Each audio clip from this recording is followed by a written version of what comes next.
Hi everybody, this is Kaiju, and today I'm going to do another requested video whenever I had a subscriber, which I totally reached. Totally. So yeah, this was requested by High Flyers Tag Team. And he requested me top 5 kaijus you'd like to see face Godzilla. Very interesting request, High Flyers Tag Team. I know there's some other people who requested this, such as Nicholas Tedesco. He requested me one kaiju that I would like face Godzilla. And I chose this one. You know, I guess they're kind of the same exact thing, but I chose this one because this one's top 5. And I can't just use, like, I know my number 1, but I also want to share other ones that nearly are number 1. You know, are just in the top 5 category. You know, like it could be one of the biggest fights and, you know, very awesome matchup, but you know, there's one better than that one. But yeah, let's start with number 5, and number 5 has to go to Cloverfield. Cloverfield, you know, has different distinctive names. I remember there was this name that started with an S. It was pretty complicated. I don't even remember at all. It's in the Clover Wiki, I believe it. That's how the wiki is called. There's a bunch of wiki. There's like Zilla, like Wikizilla, Ultraman Wiki, Gamma Wiki. They're also doing this Mothra Wiki or something. And then we have the Clover Wiki. But yeah, there's like different names that you can call Cloverfield. There's another name that's very commonly used, and that is Clover. But I like calling him Cloverfield. This is my opinion. He appeared in the 2008, or if not 2007 film, I believe 2008 film, Cloverfield, where it showed New York in ruins because Cloverfield, or Clover, is destroying and wreaking havoc to the city. So technically Clover's powers is that he has all these little mites, or these parasites on his skin. They jump off, and then they're like the size of a dog, I believe. And I think they're as nasty as a dog too. Like, what I mean by nasty is that as vicious as a dog, kind of. And they eat people and all these grotesque stuff. But yeah, the reason why I chose Cloverfield for number 5 and now number 3, you know, 3, maybe even number 1, or even 4, you know, whatever.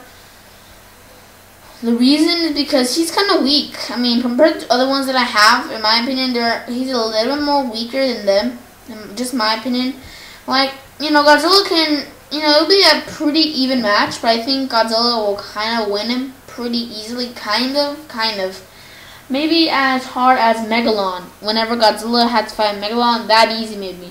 But also with Gigan and Jet Jaguar and all that. That's how easy or hard it will be, in my opinion, kind of. I'm trying to, like, compare it to a real fight that literally did happen. I don't know. But yeah, maybe Godzilla could maybe bite his, like, not his fingers, his leg, but that's when Cloverfield could, like, slap him in the face, maybe even bite him in the neck, or maybe in the arm. Then that's when Godzilla will punch him, maybe even do his tail attack, maybe about to blow his, shoot his atomic beam, but then Cloverfield, you know, does something for it cannot shoot the atomic beam. But whenever Godzilla does shoot the atomic beam at Clover, or Cloverfield, the monster, then most likely he's going to be dead or not super injured, and then Godzilla can just automatically just kill him right there, maybe, you know, twist his neck or something, maybe just shoot the beam again, you know, anything of that sort. But yeah, Cloverfield is a monster that should definitely be on this list. Number 4, this one's from the Ultraman series, and it is Gamora / Beyond vs. Gamora / EX Gamora. Yes, Gamora can turn into all those forms that I mentioned. All those forms. He's from the Ultraman series, so if you do not know what I'm talking about, it's because he's from the Ultraman series, you're not experienced with it, and just go check Ultraman Wiki. Just go check it out, just Google it. But yeah, Gamora is a pretty strong enemy. He has fought many kaiju in the past, such as Godzilla, Antler. There was this, you know, I kind of got away with Ultraman, so I don't remember every single kaiju. You know, he fought a bunch. Burden, I believe, was one of them. Burden? Was that one of them? I think so. Antler, as I mentioned.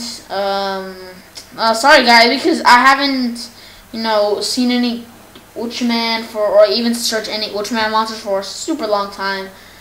Ultraman Belial, a little bit. He fought him a little bit. Oh my god, I can't believe I'm forgetting. Telazon, of course, Telazon. Ultraman, he has fought some Ultraman, said Ultraman 7. What else? Come on. Zeton, King Joe Black. There's just like a bunch of them that he has fought. And it would just be awesome seeing Godzilla versus Gamera, because they're both dinosaur-like creatures. Because Gamera's origin story from the original Ultraman, or if not from Ultraman Powered, I think it was from Ultraman Powered, was that he was an ancient creature, and that's when they brought him to the present day.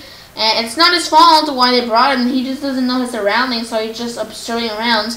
And then meanwhile, like, accidentally, he just destroying cities. And then that's when people kill him, and then they feel sad for him. Kind of the same thing for Godzilla. We shoot an atomic bomb at this puny lizard, this puny Godzillasaurus. He turns into a giant monster. He doesn't know his surroundings. He just wants more nuclear power for he can feed off and, for he can survive.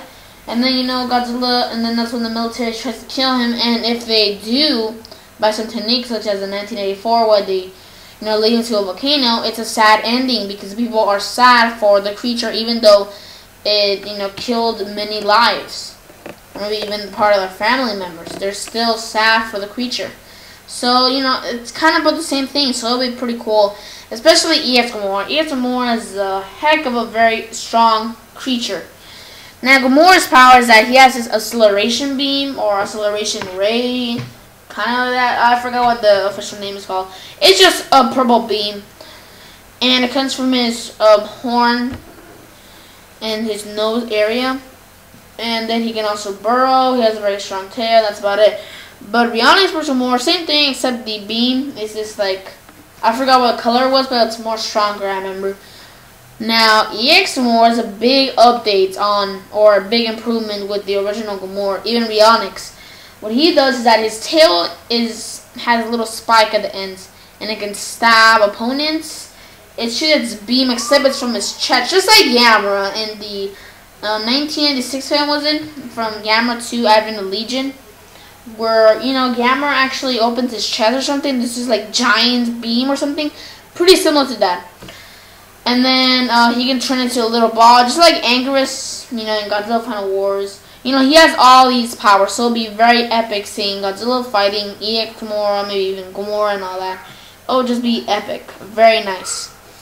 Okay, so now number 3 will be from the Pacific Rim line, and that will be Slater, or Slaterin, as somebody called it. I forgot who called it that. But there was this guy who, I think my friends call it Slaterin. Yes, Slaterin.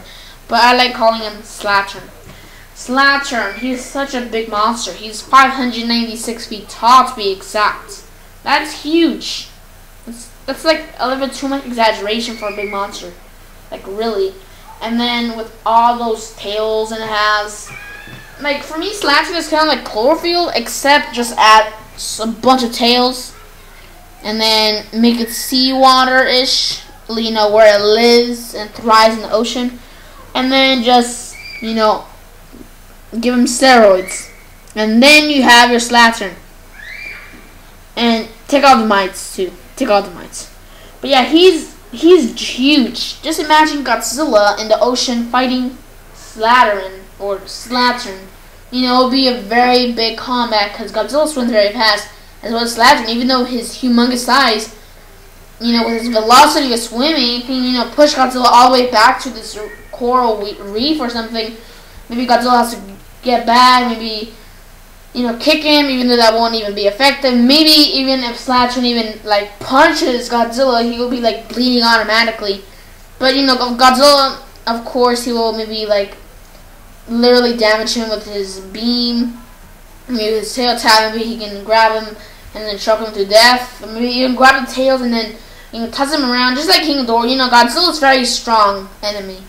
I mean, not enemy. This very strong kaiju, one of the strongest, because if you see Godzilla vs. Gigan, you see Godzilla throwing around and tossing around King Ghidorah, even though he's like 2 times the size of him. just like a ragdoll, and destroy a monster, Godzilla vs. Gigan, and many other films. Even Kaiju in Godzilla Final Wars, the last scene. Godzilla's a very built monster, so he could possibly even do that to a 586-foot creature, which is very big. And it's going to be a little more harder for him than King Ghidorah, because King Ghidorah is, I believe, more shorter than Slater. But it will still be, he can maybe still, like, toss him around maybe a little bit. But yeah, Slater, huge monster, huge monster. Only problem, he doesn't have any beams, he doesn't have any, special attacks, special attack move, just simple, spike poking, good swimmer, good punching, I guess, good armor. But yeah, number 2 is an unused Godzilla monster, and you might know who it is, and that is Bacon. Bacon has a load of weapons. If you go to see and play Super Godzilla, which is a game, I'm not talking about the real Super Godzilla, like Super Godzilla. I'm saying the game called Super Godzilla. I forgot what console it was. I think it was Nintendo or something. But yeah, you'll see that Bacon is the final monster, the boss, and his power is that he shoots his beam out of his mouth, I believe. I think one also in his horn, and there's also this other one. He shoots these crystals in the sky. Thanks to his like wing, like these protrusions in his shoulder area. He shoots this like diamond or something up in the sky, and then that's when they go down, just like Space Godzilla. Space Godzilla and Bacon are very, very similar. But yeah, Bacon has a buttload of weapons. Not too much, but they're very powerful. And then his brute strength, very strong. Not even Godzilla can defeat him. Super Godzilla has to defeat him. Very ferocious monster. But Godzilla does have, could damage him. Maybe, by biting his arm a little bit. Maybe using a spice as a weapon. Maybe, like, cutting him or something. Maybe even cutting, like, ripping in half his horn. That would really be effective. Because I believe his horn is the main thing that actually controls the rest of his, like, abilities, I believe. Not exactly sure. I think I read that somewhere, or if not, just that beam. I don't know what, but I heard that his spike or his horn is like his weakness. I don't know if that's even a true source. But, yeah, he can just do that. Maybe just, like, tail slap him in the face. But it will still be pretty hard for Godzilla to defeat this giant, titanic beast. But yeah, that'll be a very epic battle. But yeah, number 1, most of you already expect this. It's from the Gamera series. I just told you already, technically. It's Gamera. Yeah, Gamera. Like, you already expected this, most likely. I don't think you will think it's Gabra, who I will pick as number 1. Because Gamera vs. Godzilla, that will be a super easy matchup. But Gamera is like a very tough monster. I know there's a bunch of people who hate, such as somebody, in which I think you should already know. One of my friends actually hates Gamera because he's a ripoff of Godzilla. But I actually like Gamera. He's actually my second favorite Godzilla. My second favorite Kaiju of all time. Number 1 being Gamera, of course. Just kidding, it's Godzilla. If you literally thought I was going to say Gamera and you literally think that my number 1 was Gamera, then what's wrong with you? Because it's Godzilla. Godzilla's number 1. But anyways, into topic.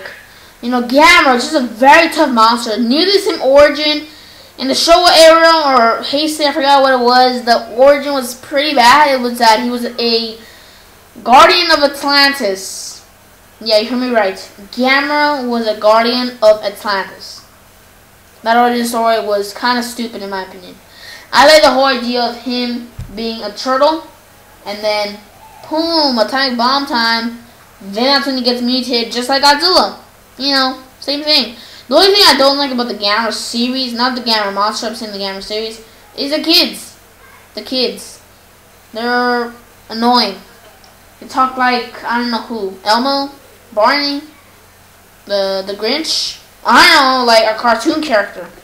They talk very annoyingly. But I guess those were filmed just aimed for little kids, which is pretty weird. Showing on the TV show a giant humongous monster destroying cities, killing grown-ups and adults, and then you're showing it to this kid, and then this is a little kid that's saved in the movie. Kind of weird, isn't it? Elmo, I understand, because there's no killing at all. But Gamera, for a kid's show, that don't make sense. Anyways, but he has a buttload of weapons. He can, you know, he can open his chest and then shoot this giant beam, just like in the Advent of Legion film. And then if we go to the 1999, I forgot what year it was, but it was the Iris one. He is very powerful. He has that plasma fist. Just imagine the plasma fist ripping through Godzilla's flesh and going through his stomach. That would just be an epic scene, seeing a giant explosion, and then maybe the audience thinks, oh, Godzilla's already dead, and maybe both of them are already dead. But then that's when you see maybe Godzilla weakened, or not, maybe even holding his hand or something. You know, something that craziness. Maybe even Godzilla can have the plasma fist. That would actually be pretty cool. If you see Gamera and then Godzilla like punching at the same time, and they both have plasma fists, like with fire and flames. That will look epic. Just saying, that will look epic. But yeah, and then that's when he flies. I really did not like the factor that he flies. Maybe take that off, and then that'll be a perfect monster. But it is very effective. Maybe he can, you know, do that little spin thing and then hit Godzilla's face. He can start bleeding or something, and then he falls to the ground, Godzilla. But then Godzilla can come back and maybe even shoot the beam at whenever he's flying, and that's when Gamera falls into this building. They tackle each other. You know, they're very similar monsters, and it will, in my opinion, it will be a tie if it was Gamera versus Godzilla, because they're both very powerful beasts. But yeah, that's about it for this video. Sorry that this was a very long video, but this was requested by Nicholas Tedesco, I guess, but mostly requested by High Flyers Tag Team. So yeah, thank you, both of you, Nicholas Tedesco and High Flyers Tag Team, for requesting me this. The next one, hopefully, is Top 10 Favorite Mechs in the Kaiju genre, which is requested by Nicholas Tedesco. And then probably Top 10 Favorite Godzilla Designs. And the collection video will soon be up. Sorry I did not upload it, you know, in these days or even this week. I've been kind of busy this week with all this school stuff or whatever. But anyways, and for this video, subscribe, like, and comment. This is Kaiju signing out.